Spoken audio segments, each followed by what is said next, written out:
자, 지난 월요일 아침이었습니다. 제가 오늘 본문 말씀을 묵상하면서 집 뒷산을 올라갈 때였는데요. 본문을 보시면 한때 다윗은 하나님의 마음에 합한 자다라는 축복을 받은 자였지만, 칭찬을 받은 자였지만, 오늘 본문은 다윗이 얼마나 사악한 인간인지를 우리가 잘 알 수가 있지 않습니까? 어느 날 왕들이 전쟁터 나가야 했는데 이 다윗은 예루살렘 궁에 안주하고 있었고요. 늦은 시간 일어나 왕궁 지붕 위를 어슬렁거리다가 한 여인의 목욕하는 모습을 보고는 자신의 권력으로 그녀를 데려와 동침하고, 임신했지만 그것을 감추기 위해 이 여인의 남편을 전쟁터에서 데려왔죠. 이 남편은 충성스러웠기 때문에 아내에게 가지 않았고, 결국은 다윗은 자신의 범죄를 감추기 위해 이 충성스러운 이 부하 장수를 전쟁터에서 죽게 만들었습니다. 얼마나 이 악한 다윗의 모습이었습니까? 근데 이 아침에 정말 사악하다라고 해서 묵상하며 올라가고 있었는데요, 갑자기 그 뒷산 바로 앞에서 이 쇠창살을 막 뒤흔드는 소리가 났습니다. 이게 무엇인가 하고 조금 더 올라가 보니까 멧돼지 한 마리가 포획틀에 잡혀 있었습니다. 가만히 보니 우리가 뒷산 다닐 때마다 갑자기 나타나서 우리를 놀리켰던 그 장본인이었습니다. 속으로는 잘됐다 생각해서 얼른 신고를 했었지만, 그런데 자꾸만 이 멧돼지가 생각이 나면서, 여러분 사진 보고 싶지만 보여드릴 수 없는 이유는 보여드렸다가 멧돼지만 생각하실 것 같아서 사진 일부러 안 보여드립니다. 그런데 가까이 갈수록 이 분노에 휩싸여서 이 쇠창살을 정말 흔들어서 나올 기세였었습니다. 그러나 아무리 그는 노력해도 나오지 않았죠.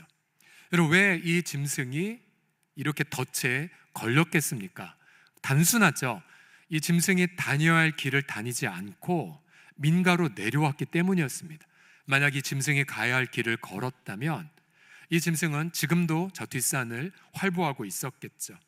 근데 저는 그날 이 광경을 바라보면서 제 손에 들렸던 오늘 다윗의 이 죄된 본성과 덫에 걸린 짐승이 동일하게 와닿았습니다. 왜요? 다윗도 자신이 걸어가야 할 사명의 길을 걷지 않은 채 부르심의 길에서 이탈을 했었기 때문이었죠. 오늘 본문의 1절을 자세히 보시면요, 그 해가 돌아와, 즉 비가 왔던 겨울 시기를 지나고 이제 비가 오지 않은 봄에 이제 전쟁이 시작이 됐는데요, 성경 저자는 의도적으로 이 문구를 강조합니다. 왕들이 출전할 때가 이르렀을 때, 즉 각 나라의 왕들이 나아가 그 왕의 부르심을 이루어야 될 때임을 강조했죠.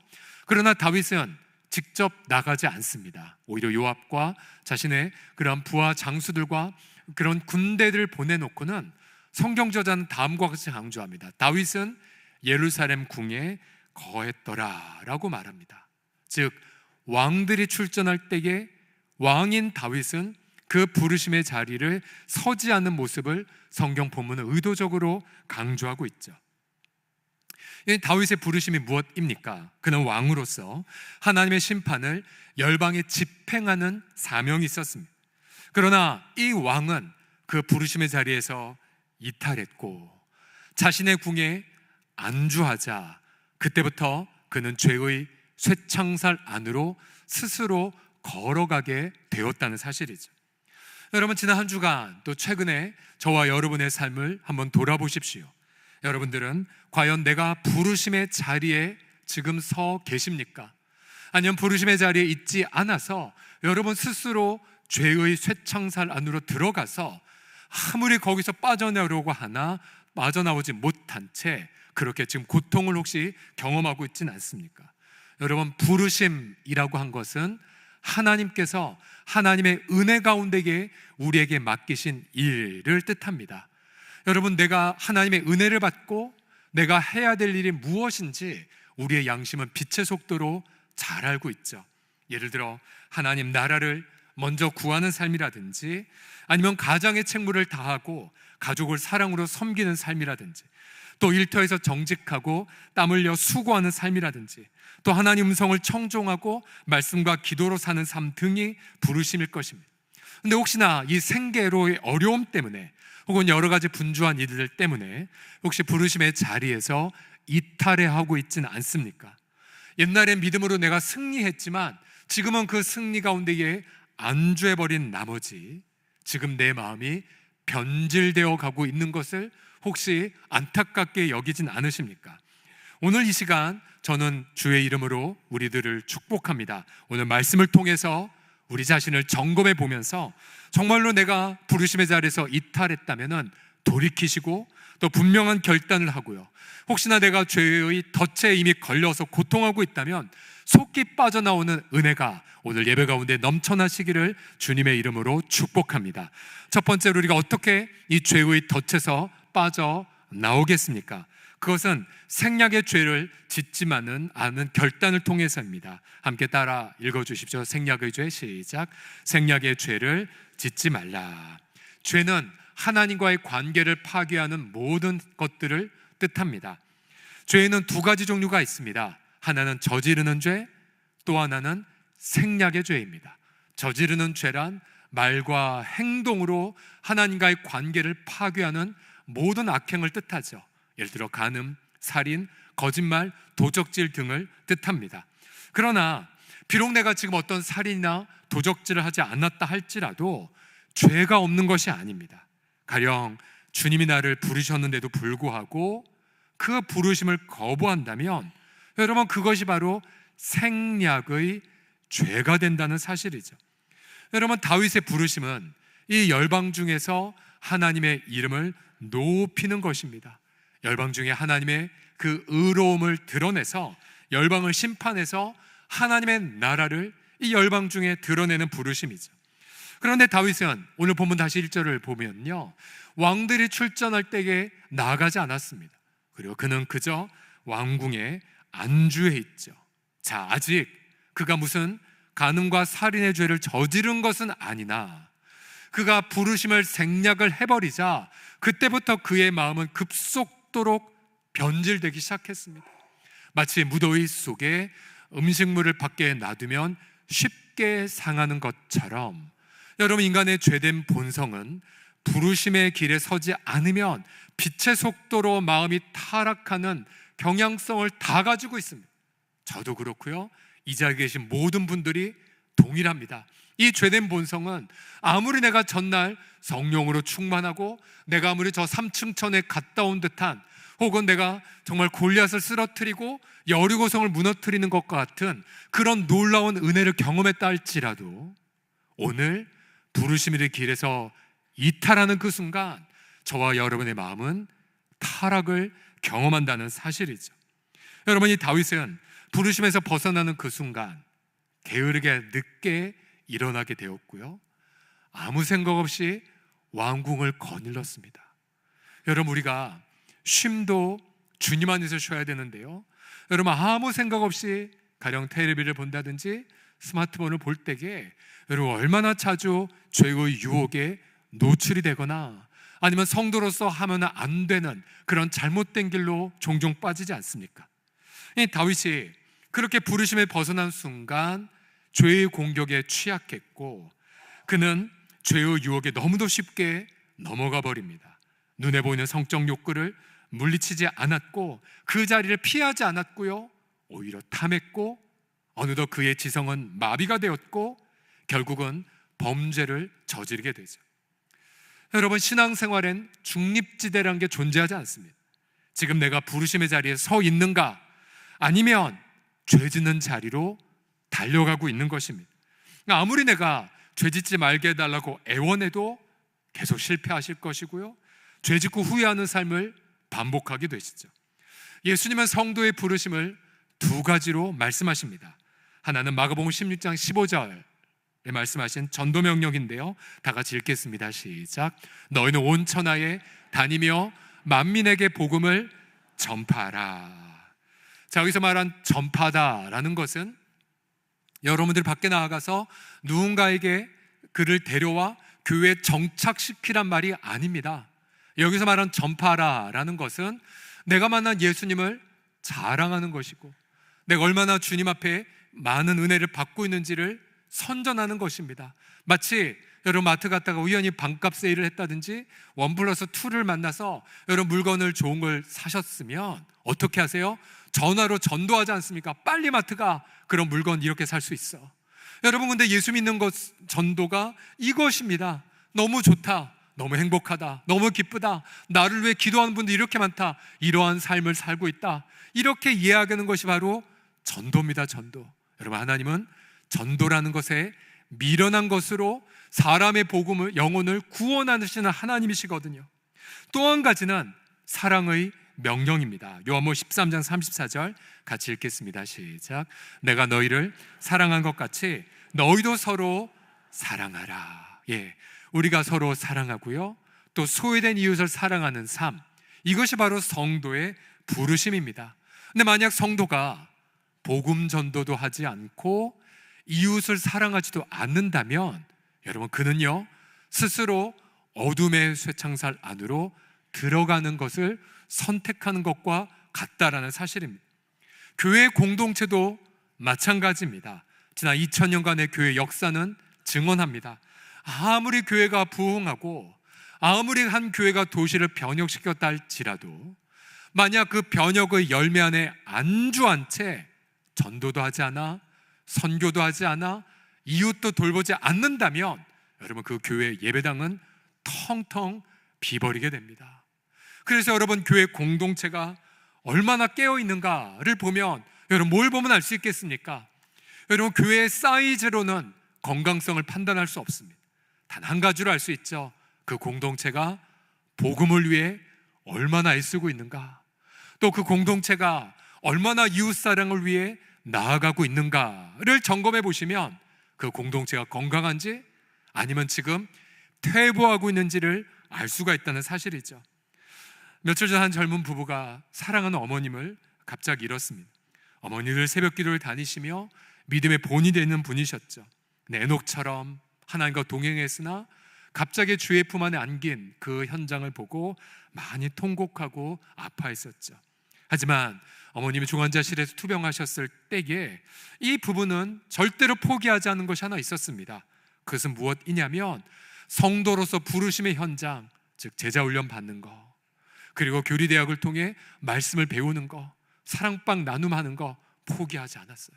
나중에 장례가 끝나고 이 부부가 이런 말을 얘기해 줬어요. 무슨 너무 힘들었지만 그러나 훈련의 자리에 있었기 때문에 소망할 수 있었다고.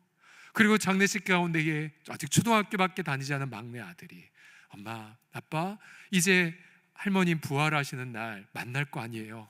슬프지만 조금 더 참으세요 라고 하는 말을 어린 아이의 입을 통해서 들음을 통해 부부가 더 소망을 가졌다는 이야기를 들을 수가 있었습니다. 어제 제가 저희 교회 출신인 우리 목사님, 여러분 이름만 들면 아시는 목사님 장인어르신 소천하셔서 장례식장을 다녀왔습니다. 근데 그 장인어르신 생전 마지막 투병하실 때 그 모습을 영상으로 보여줬는데요, 그 어르신의 마지막 유언이 무엇이었냐면 예수님 잘 전도하라는 거였답니다. 그리고는 산소 마스크를 낀 채 자기를 간호하는 간호사님에게 나 예수 믿고 천국 가니까 자네도 꼭 예수님 믿으라고 그렇게 마지막까지 복음을 전하는 모습을 제게 보여주었어요. 여러분 우리가 정말로 여러분의 시련 속에, 또 여러분 재정의 어려움 속에, 또 건강의 어려움, 사실 인생이란 것 계속 그것이 반복이 되실 거예요. 그러나 내가 오늘이라고 하는 이 상황 속에서 내가 어떻게 하든 예수님을 자랑하고 내가 어떻게 하든 내가 할 수 있는 사랑의 일을 할 것인가? 그것은 여러분 우리의 선택의 몫입니다. 내가 그런 부르심의 길을 선택하고 그러면서 내가 죄된 유혹도 분별하고 죄 지을 시간도 갖지 못한 채 여러분 부르심의 길을 온전히 나아가시길 바랍니다. 그러할 때 죄의 덫에서 걸리지 아니하고 우리가 유혹들을 잘 분별하면서 하나님이 기뻐하시는 아름다운 성도의 길을 걷게 하시는 것을 믿으시기 바랍니다. 생략의 죄를 짓지 아니하시는 우리 모두가 되기를 그리스도의 이름으로 축복합니다. 옆 사람을 이렇게 축복하겠습니다. 날마다 부르심을 이루어 가세요 라고요. 시작. 날마다 부르심을 이루어 가세요. 두 번째로 어떻게 죄의 덫에 빠지지 않을까요? 하나님의 자원으로 사는 삶을 회복함을 통해서입니다. 천천히 읽어주십시오. 하나님의 자원. 시작. 12장에서 하나님은 선지자 나단을 보내 다윗을 크게 책망하셨습니다. 이 책망의 내용은 이것이죠.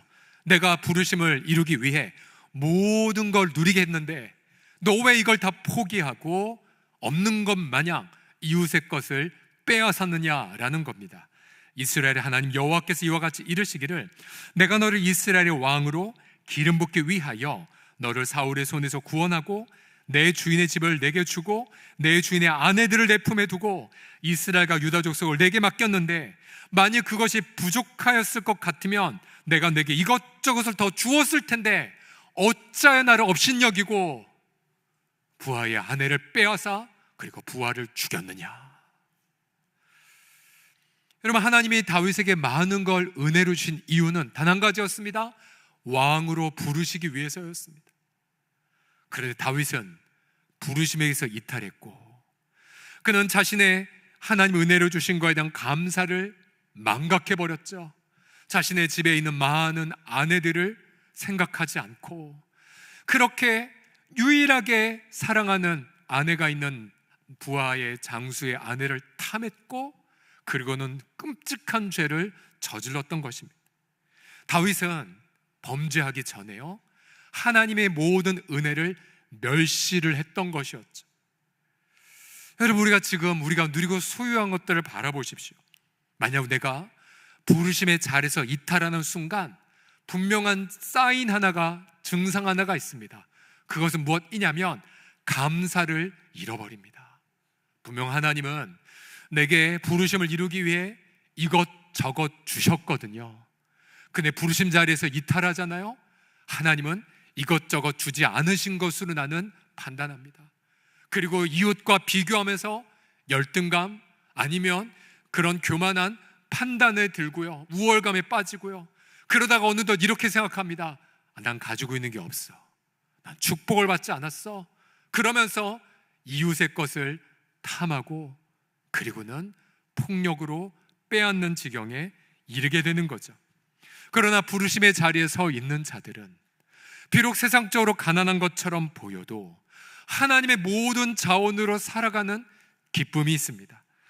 내가 비록 이 땅에 많은 역경과 시련을 겪어도 여러분 그 속에서 하나님의 형통케 하시는 그 쾌감을 날마다 경험하게 됩니다. 올 초에 우리가 제자훈련 입학생을 모집할 때였는데요, 한 남자 젊은 성도가 주일날 하는 제자훈련에 입학하고 싶었습니다. 큐티 세미나도 이미 수강했고 어성경도 다 듣고 직장을 다니기 때문에 주일 오후만 유일하게 훈련받을 곳이었거든요. 그런데 어려움이 생겼습니다. 직장에서 이 형제에게 명령을 내리기를 너 주말마다 저 지방에 가서 임무를 수행해라.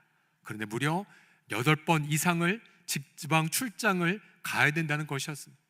여러분, 제자훈련 2번 이상 빠지면 자동 탈락이거든요. 물리적으로 불가능했습니다. 그러나 기도했고요, 이 형제는 2가지 응답을 받았습니다. 첫 번째로는 함께 주일날 훈련받는 형제들이 이렇게 결단했어요. 우리 이 형제가 훈련받기 위해 만약 지방 출장이 잡히면 다른 요일 늦은 밤이라도 좋으니 우리 훈련받겠습니다. 결국 그것 때문에 이 형제는 감동받고 훈련에 신청했어요. 자, 이제 지방 출장 어떻게 되었을까요? 제가 며칠 전에 직접 이야기를 들었어요. 어느 날 회사 상사가 불렀대요. 그리고 하는 말이, 자, 이 형제가 지금 교회에서 제자훈련 받는지도 전혀 모르는 상사가 하는 말이 이런 말을 먼저 꺼냈대요. 너 지금 교회 다니잖아. 그럼 내가 지방 출장 줄여줄게. 8번 가지 말고 그냥 2-3번만 갔다 와 라고 말했답니다. 무슨 일이었는지 모르시겠습니까? 전혀 제자훈련도 모르는 직장 상사가 이분의 제자훈련을 도운 셈이 돼버렸어요. 여러분, 우리 신앙생활의 묘미가 무엇입니까? 닫힌 것 같은데 우리가 작지만 부르심의 사명을 이루려 하잖아요. 그럼 여러분, 닫혀있는 문이 열리게 됩니다. 그리고 안 된다고 하는 그 문이 활짝 열리게 돼요. 없다고 여겼는데 거기에 생기고요, 오병이어에 불과한데도 불구하고 거기서 많은 사람을 먹일 수 있는 기쁨과 보람을 경험하게 됩니다. 여러분, 예수님이 우리에게 분명히 약속하셨어요. 볼지어다 내가 세상 끝날까지 너희와 항상 함께 있겠다고요. 그런데 이 예수님은 누구 어떤 분과 함께 있겠냐고 약속한 줄 아십니까? 이거죠. 열방에 가서 복음을 전하고 제자를 삼고 그리고 가르쳐 지키게 할 바로 내가 평생 동안 함께 하겠다고 약속하셨습니다. 즉 무엇입니까? 부르심의 현장에 있게 되면 세상 끝날까지 예수님은 우리와 함께 동행하심을 믿으시기 바랍니다. 근데 여러분, 그 동행하신 예수님은 어떤 분이세요? 마태복음 28장을 다시 보여주시면 자신을 이렇게 소개하십니다. 볼지어다 내게는 하늘의 권세도 있고 내게는 땅의 권세도 있단다 라고 말씀하세요. 네가 부르심의 사명을 이루게 될 때 그때에 하늘과 땅의 모든 권세 가진 예수님이 너와 동행할 거란다 라고 말씀하고 계세요. 여러분, 하늘의 권세가 무엇이겠습니까? 우리 인간이 절대로 가질 수 없는 권세를 뜻하겠죠. 가령 삶과 죽음의 권세, 역사에 주관하는 부분, 권력을 폐하고 세우는 부분. 여러분, 지금 이란 땅에요, 아마 전쟁이 지나고 나서 또 이런 소식이 가득 들려올 거예요. 전 세계에서 가장 급성장하고 있는 교회들이 이란 교회란 거 아십니까? 아마 이 전쟁 우리는 겉보기엔 모르지만 어떠한 권세도 매이지 않으신 예수님께서 아마 지금도 엄청나게 많은 복음의 역사들을 일으키실 것입니다. 여러분, 이처럼 열방의 권세를 예수님이 갖고 계세요. 또한 예수님은 땅의 권세도 갖고 계십니다. 여러분, 땅의 권세가 무엇이겠습니까? 인간들도 가질 수 있는 거, 예를 들어 돈, 어떤 명예, 어떤 사업의 성취 등등. 근데 예수님 말씀하세요. 물질의 권세 예수님에게 있다고요.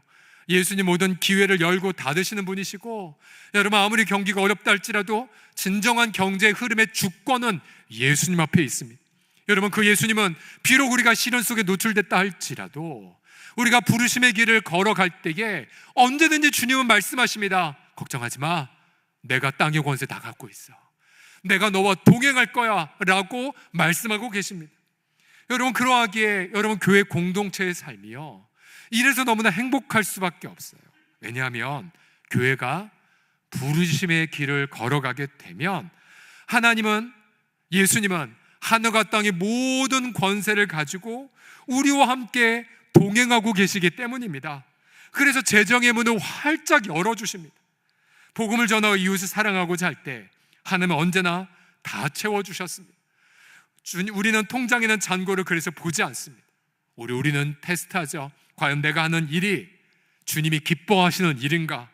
그러면 우리는 재정 생각하지 않고 이 일을 저지르게 됩니다. 우리가 지난주에 노회 때예요, 미래자립교회 목사님들, 저희 노회가 64개, 한 교회가 추가 65개 교회 중에 27개 교회가 미래자립교회예요. 이 말은 사모님들이 일터에 나가신다는 걸 뜻하거든요. 근데 최근에 어찌어찌해서 제게 돈이 생겨서 노회 미래자립교회 목사님 10교회를 선정해 주셔서 사모님들에게만 이것을 전달해 달라고 헌금을 전달한 적이 있었어요. 전달을 받은 목사님들에게서 지난주부터 감사 메시지가 왔었어요. 한 목사님은 이런 고백을 하시더라고요. 점점 힘이 떨어지고 또 이제 며칠 있으면 아내 생일인데 너무나 마음이 아픈데 이러한 헌금을 받고 너무나 감사하다라고, 너무 힘이 난다는 고백을 제게 주셨어요. 제가 답신했어요. 목사님, 이거는 헌금하시면 안 돼요. 꼭 사모님을 위해서만 써주세요 라고 그렇게 제가 보냈답니다. 그러면 저는 너무나 감사했어요. 왜요? 주님의 일을 하는 데 있어서 하나님 물 붓듯이 하늘의 문을 활짝 열어주시고, 그래서 그 속에서 하늘의 부요함을 하나님의 자원으로 누리도록 산다는 거죠. 저희가 오늘 바자회 하잖아요. 이유가 있어요. 여러분, 바자회 해서 큰 돈을 버는 게 목적이 아니에요. 이거는요, 하나님의 자원을 활짝 여는 마중물 역할이에요. 여러분, 마중물이 무엇입니까? 마당에 아무것도 없어 보여도 펌프에 지하에 있는 거대한 물을 끌어올릴 때에 그냥 해서는 안 돼요. 마중물을 펌프에 부어야 그것으로 인하여 기압차로 인해 땅속에 있는 거대한 물이 뿜어져 나오는 것처럼 우리는 당장 여러 가지 이웃을 위한 필요들을 위해서 작은 바자회를 열었습니다. 가령 지금 가장 부담이 되는 부분들이 보호전휴 청년들을 위한 자립준비 체험관 조성입니다. 제가 몇 번 광고 안 했음 불구하고 벌써 1,500명 전후가 모여졌고요. 목표 금액은 이 청년들이 머물 수 있는 작은 방을 마련하기 위해 한 3,000 정도를 준비하는 곳에 있습니다. 그렇게 되면은 저희가 전철역 근처에 마련해서 이 친구들이 정말로 멘토리를 받고 건강한 사회의 일원이 될 수 있도록 제가 옆에서 돕고자 합니다. 여러분, 우리가 2주 전 두리랜드가 있었잖아요. 600명이 넘는 사람들이 왔고 그 다음 주일날 10명이 넘는 새 가족이 왔어요. 그런데 거기에 또 귀한 우리 친구들도 왔어요. 그리고 우리 아이들과 너무 놀면서 너무나 중요한 역할들을 잘 감당했거든요. 프라이버시는 밝힐 수 없습니다. 근데 저는 되게 뿌듯했어요. 저 친구가 와서 이런 역할 감당하는 자체가 교회가 존재하는 이유 중에 하나구나 라고요. 또한 저희 많은 선한 일 중에서 위기 가구를 지원한 일들을 하고 있어요. 가령 할머니와 사는 손주를 돕는 이야기라든지, 가구가 하나도 없어서 가구를 지원한다든지, 또 이번 여름에 우리 아이들 이미 다 발권 끝냈다고, 유료활증료 올라가기 전에 발권 끝냈다 말씀드렸잖아요. 우리 아이들 보내는데 그냥 보낼 수 없잖아요. 우리 장학금 해서 보내려고 해요. 그래서 우리 아이들이 정말 유럽 종교교육 투어를 다니면서 바울이 변화된 담배색 체험을 하게 하여 주소서라는 마음으로 장학금도 좀 주고 싶습니다. 그래서 저는 이런 부분을 놓고 기도하고 우리의 작은 마중물 역할을 감당하게 될 때에 언제나 그러하였듯 부르심의 사명의 길에 물붓듯이 하나님의 무한한 자원들을 부어 주시게 될 것입니다. 여러분, 예수 믿는 성도의 삶, 그래서 꼭 교회일 뿐만 아니라 여러분의 가족과 자녀들에게도 여러분 이런 간증을 한번 보여줘 보십시오. 얘들아, 혹은 이 할아비가, 이 할미가 말이야, 내가 이러이러한 어려운 상황이었는데 부르심을 이루었더니 주님이 이렇게 응답해 주셨다, 주님이 이렇게 길을 인도해 주셨다, 나는 너무나 행복해, 이 주님을 신뢰하려무나 라고 말할 수 있다면 여러분, 그 가문에 아름다운 신앙의 계승이 풍성하게 이루어지게 될 것입니다. 여러분, 부르심, 하나님의 자원으로 사는 것을 경험하는 우리 성도들과 우리 공동체 되기를 예수님의 이름으로 선포합니다. 끝으로 어떻게 죄의 덫에 빠지지 않을까요? 성과보다 오늘의 삶에 집중할 때입니다. 천천히 읽어주시겠습니다. 시작. 성과보다. 여러분, 그러면 본문을 보시면, 아니 중간에 죽은 우리아의 인생은 어떻게 우리가 적용할 수가 있을까요? 아니, 우리아는 다윗의 검은 속내도 알지 못한 채 전쟁터에서 왔고 그의 아름다운 부인이 있는데도 집에 가지 않았죠. 다윗이 우리아를 술에 거나하게 취하게 했어요. 실수해서 집에 가라고. 그러나 우리아는 술에 취했음에도 불구하고 가지 않았어요. 여러분, 때로는 우리가 이 세상이 여러분을 취하게 할 때가 종종 있어요. 세상 사람의 검은 속내 알지 못한 채 여러분 사기 직전에 당할 때도 있고, 어쩌면 사람들 여러분을 직장에서 이용할 때도 있어요. 여러분, 사기 당할 때도 많잖아요. 근데 오늘 보세요. 우리아가 술에 취했지만 그는 부르심의 자리에서 이탈하지 않았다는 거예요. 오히려 우리아는요, 다윗에게 이러한 말을 남깁니다. 11장 11절에 보시게 되면 다윗이 말하죠. 너 왜 네 마누라 집에 안 가? 근데 우리아는 이렇게 말합니다. 왕이여, 언약궤가 지금 전쟁 한복판 안에 있습니다. 언약궤가 무엇입니까? 하나님의 임재를 상징하는 거죠. 그 옛날 다윗이 언약궤가 자신의 궁에 들어왔을 때 얼마나 춤추며 찬양했습니까? 하나님의 임재가 머무는 곳, 아니 다윗이 하나님 임재가 머무는 곳에 갔어야 되죠. 근데 다윗은 가지 않았어요. 지금 우리로 말하면 예배 안 드린 거예요. 근데 우리아는 뭐라고 말합니까? 다윗님, 저 예배 드릴 게 저곳이에요. 그리고 제 동료들이 좀 피 흘리며 부르심의 사명의 현장에 있어요. 그런데 어째 제가 여기에서 먹고 마시고 제 아내와 함께 자겠습니까? 여러분, 이 말은요, 다윗이 마지막으로 들어야 될 하나님의 경고의 음성이었어요. 만약 다윗이 이 말 듣고 정신 번쩍 차려서 돌이켰다면 그의 가문은 평안했을 것입니다. 그러나 다윗이 이 말을 듣고도 듣지 않았어요. 그리고 우리아를 죽이려고 했죠. 다윗이 죽인 건 우리아가 아니었어요. 우리아를 통해서 말씀하신 하나님의 음성을 다윗은 죽이려고 했던 것이었습니다. 여러분, 우리가 우리아의 인생 되게 비극이잖아요. 불쌍하잖아요. 근데 저는 그 월요일 날 죄의 덫에 걸린 한 인생을 묵상하면서 마지막 시간에 주님이 제게 이렇게 질문한 듯 했습니다. 경철아, 너 마냐? 너 마냐? 너도 우리아처럼 너의 열심히 인생을 살았음에도 불구하고 별로 인생에 성과도 없고 열매도 없다면 너 어떻게 할래? 어떻게 할래? 사실 여러분, 이 질문 앞에 괜찮다고 한 사람은 아무도 없습니다. 그냥 제가 아는 한 목회자는 정말 열심히 사역했고 정말로 순수하게 전했지만 오히려 성도들이 점점 떠나고 성도들이 자신을 오해하는 것을 목격하여 정말로 정신적으로 큰 어려움을 겪은 한 지인도 있거든요. 여러분, 미래자립교회 목사님들, 여러분, 그분들이 부족해서 교회 사지가 장게 절대 아니에요. 지난 고난주간 보았잖아요. 오히려 우리보다 더 순수한 복음의 깨달음과 오히려 마음들이 있으세요. 단 한 가지, 열매와 성과는 아직 못 거둔 것에 불과하죠. 만약 또 인생 퇴직을 앞두셨거나 이미 퇴직하신 분들, 여러분 가끔 이런 생각 들지 않으십니까? 아, 내 인생 성과가 뭘까? 내 인생 너무 초라하다. 나 너무 실패한 것 같아. 어떻게 하지? 그래서 고개 숙이고 우울감에 젖어든 분도 있지 않습니까?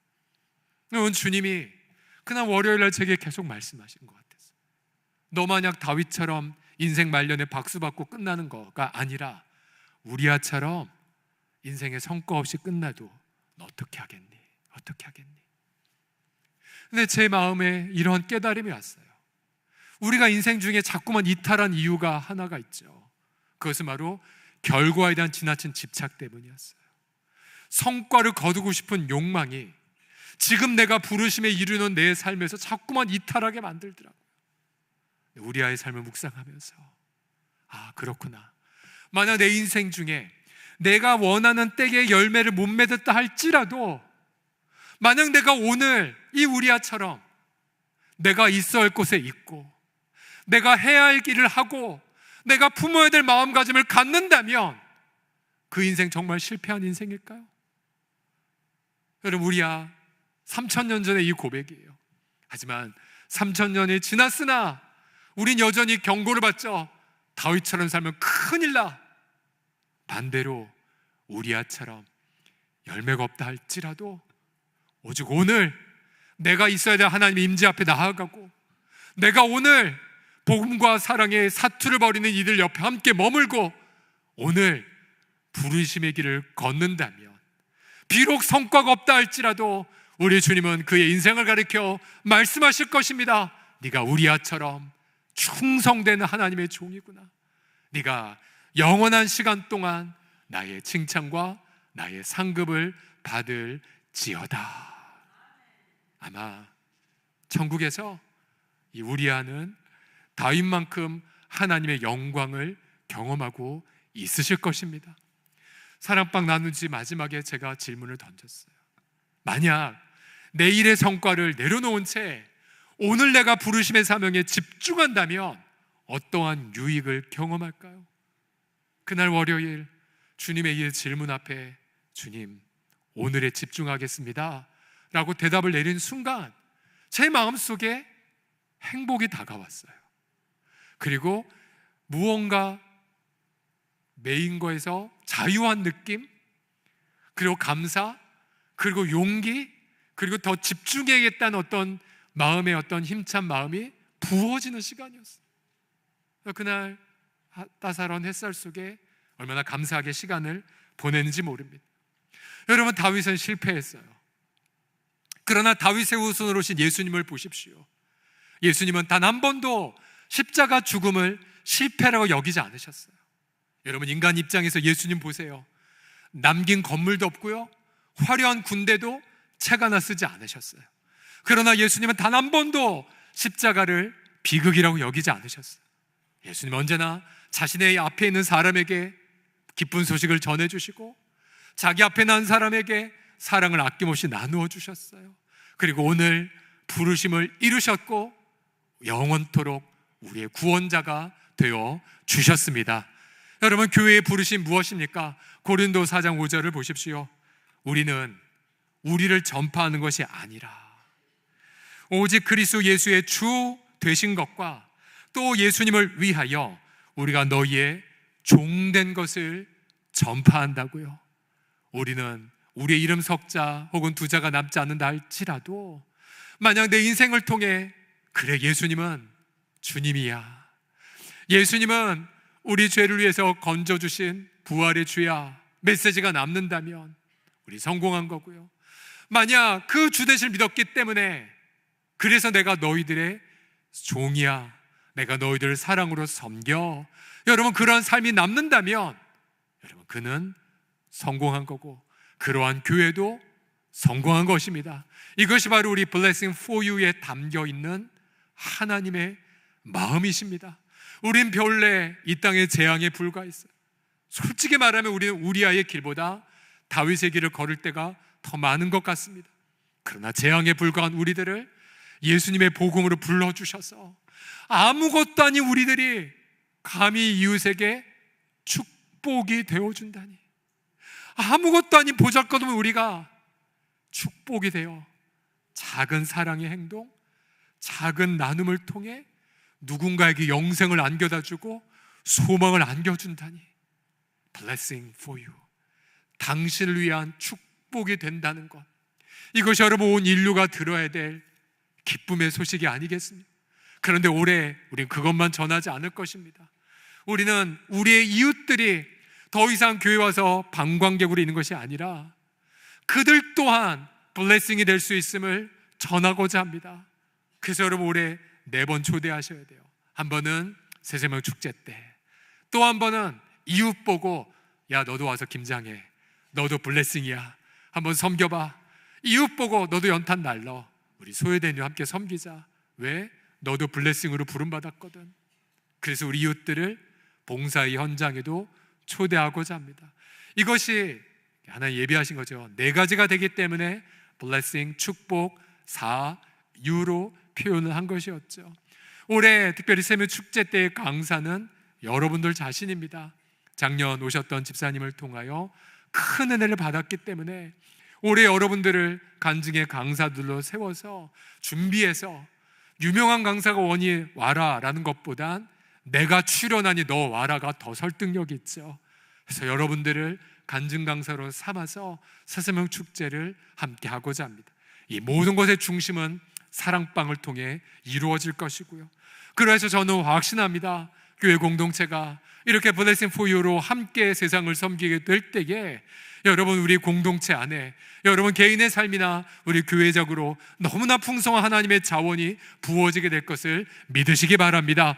내일의 성과는 영원한 하나님의 시간표에 맡겨드리고 오늘 내가 머무는 기간 동안 주님의 부르심에 순종하셔서 주님의 아름다운 열매를 아름답게 맺어가는 우리 성도들 다 되시기를 예수님의 이름으로 축복합니다. 하나님 앞에 영광 올려 드리겠습니다.